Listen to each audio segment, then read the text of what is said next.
প্রকার বাড়তি উপকরণের ঝামেলা ছাড়া আমরা কিভাবে গ্রাম বাংলায় পিঠা তৈরি করি আর এখানে কি চাউল ব্যবহার করা হয়। পিঠার রেসিপির সাথে আজকে থাকবে বেশ কয়েকটা গোপন টিপস, পিঠা তৈরির রহস্য, কিভাবে আপনারা বাড়তি উপকরণের ঝামেলা ছাড়াই খুব সুন্দরভাবে ফুলকো চিতই পিঠা তৈরি করতে পারবেন। চিতই পিঠা তৈরি করার জন্য আমরা বেশিরভাগ এইখানে 29 ধান, 28 ধান কিংবা 75 ধানের চাল ব্যবহার করে থাকি। আর এইখানে পিঠার পানিটা ঠিক ফুটে ওঠার আগ মুহূর্তে দিয়ে থাকি।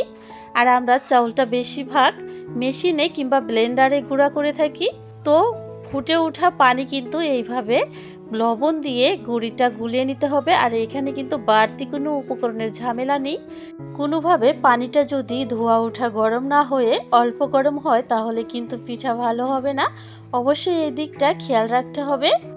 আর এখানে থাকবে বেশ কিছু টিপস, অবশ্যই সম্পূর্ণ ভিডিওর সঙ্গে থাকতে হবে। যদি আপনারা কখনো দেখেন যে আপনারা পিঠা তৈরি করতে গিয়ে পিঠা তৈরি করতে পারছেন না, প্রথম সাজের পিঠাটাই একেবারে নষ্ট হয়ে গেছে, তাহলে ওই নষ্ট হওয়া পিঠা ওইখান থেকে 2 পিস পিঠা আপনি ব্লেন্ডারে জাগে দিয়ে দিন।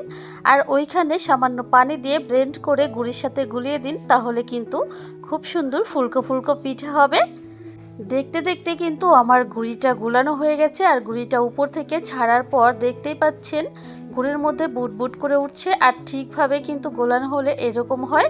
আর এইদিকে চুলায় একটা সাজ বসিয়ে নিয়েছি, আর সাজটা আমি খুব ভালো করে মুছে নিয়েছি। এবার আমি সাজের মধ্যে পিঠাগুলো দিয়ে দিচ্ছি। সম্পূর্ণ সাজে পিঠা দিয়ে তারপর ফিরে আসলাম। এবার ঢাকনা দিয়ে পিঠাগুলো খুব ভালো করে আটকে দিতে হবে। খেয়াল রাখতে হবে ঢাকনাটা যাতে ঠিক করে লাগে, ঠিক মতো না লাগলে কিন্তু পিঠাটা পারফেক্টভাবে হবে না। তো জাল করে নিতে হবে প্রায় 3 থেকে 4 মিনিট। ফিরে আসলাম 3 থেকে 4 মিনিট পর। দেখেই বুঝতে পারছেন আমাদের পিঠা কিন্তু হয়ে গেছে। আর কতটা সুন্দরভাবে পিঠাটা হয়েছে দেখেই বুঝতে পারছেন। এবার এক এক করে পিঠাগুলো তুলে নিতে হবে। আমি একটা লোহার খুন্তির সাহায্যে পিঠাগুলো তুলে নিচ্ছি, দেখেই বুঝতে পারছেন।